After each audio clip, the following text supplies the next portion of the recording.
ଖୋଲା ଆକାଶ ତଳେ ମେଲେଇ ପଡ଼ିଛି ଘର। ଘର ଭିତରେ କେତେବେଳେ ବର୍ଷା ପାଣି ତ ଆଉ କେତେବେଳେ ଟାଣୁଆ ଖରା। ଘରର ଚାରିଆଡେ ଭଙ୍ଗାରୁଜା ମାଟି କାନ୍ଥ ଏବଂ ଘର ଝରକାରେ ଲାଗିଛି ଚିରା କାଗଜ ପଟି ଏବଂ ଘର ଚାଳ ଉପରେ ପଡ଼ିଛି ଚିରା ଚରିପାଲ।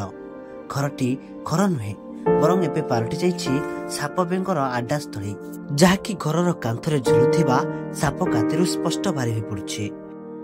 ଏ ଦୃଶ୍ୟଟି ହେଉଛି କଟକ ଜିଲ୍ଲା ବାଙ୍କୀ ବ୍ଲକ ସହଙ୍ଗା ଗୋପାଳପୁରର ଗରିବର ସୀମାରେଖା ତଳେ ଚଳୁଥିବା କୁନ୍ତଳା ରାଉତଙ୍କ ଘରର ଦୃଶ୍ୟ, ଯିଏକି ଆଜକୁ 10 ବର୍ଷ ହେବ ସରକାରୀ ଆବାସ ଯୋଜନାକୁ ଚାହିଁ ଶେଷରେ ନିରାଶ ହୋଇସାରିଲେଣି ଏବଂ ନିଜର ଘରଟିଏ କରିବାକୁ ପାଖରେ ନା ଅଛି ସମ୍ବଳ ନା ଅଛି ଲୋକବଳ।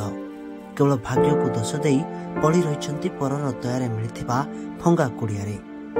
ଏଠି ସରକାର ଗରିବଙ୍କ ପାଇଁ ବିଭିନ୍ନ ଯୋଜନା ବାହାରି କରୁଛନ୍ତି, ହେଲେ ଏ ଯୋଜନା ଗୁଡ଼ିକ କେତେ ମାତ୍ରାରେ ସଫଳ ହେଉଛି ଏବଂ କେତେ ମାତ୍ରାରେ ବାଟମାରଣା ହେଉଛି, ଏ ଦୃଶ୍ୟଟି ହେଉଛି ତାର ଜ୍ୱଳନ୍ତ ଉଦାହରଣ।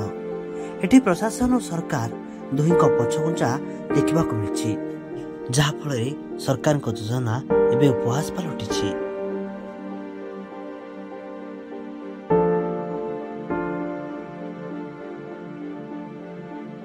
आज्ञा मु ममता राउत आम घर संगा गोपालपुर ब्लॉक बांकी। कौन आपनकर असुविधा समस्या है कहले?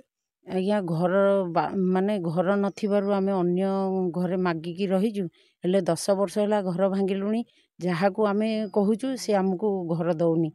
मो बोउर पुओ नाही, मु तांकर एकमात्र झियो आ मु विवाहित हेले मो स्वामी मते पचारेनी। मु घरे मो माँ को सिलाई करी पोसे सेही संबल थिले, किंतु आमे 10 वर्ष होला घर भांगिलुनी। घरटा को घर आसीची बोली ब्लॉक बांकी रु जणे आसिकी कहिला तम घर भांग आउ घर तुमको दिया हबो। आमे गाले गाले रहिलु, तापरे घर सी कहला तमे भांगुन। आमे भांगिकी जो कहलु अल्प किछि पैसा थिला आउ धार कर्ज करिके एतक घर करदेलु।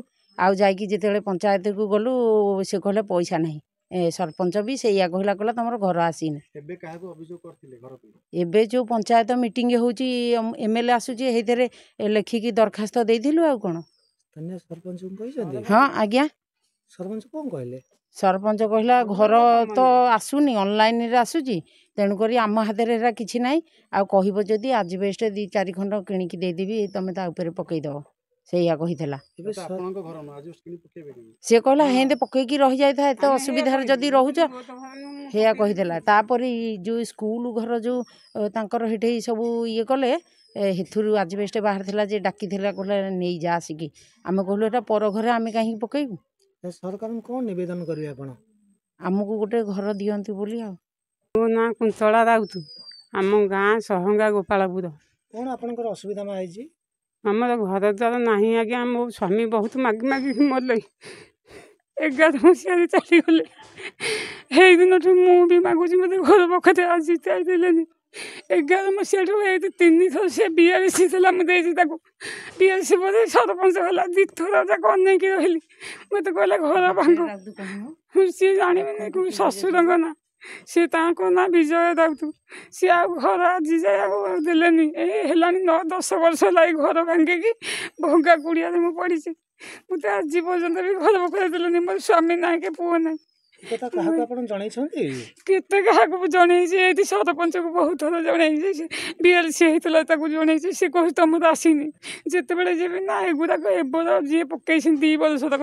मु कहले मु तो 2 वर्ष होला पकैछि, सब बेले कागज पकै ना कि मोर नाही केंदे घर। आ तांक मन को केंदे घर दउछ, मोर केंदे घर नाही। आगे हम जेते ता वोट देले से को आगे हमको दउने सी जानि थब। तेबे देखिबाकू बाकी रहिला खबर प्रसारण पर केबे प्रशासन नीत भांगुची और ममता राउत को केबे घर मिलुची। Cuttack Laxman Das report, news 18 local.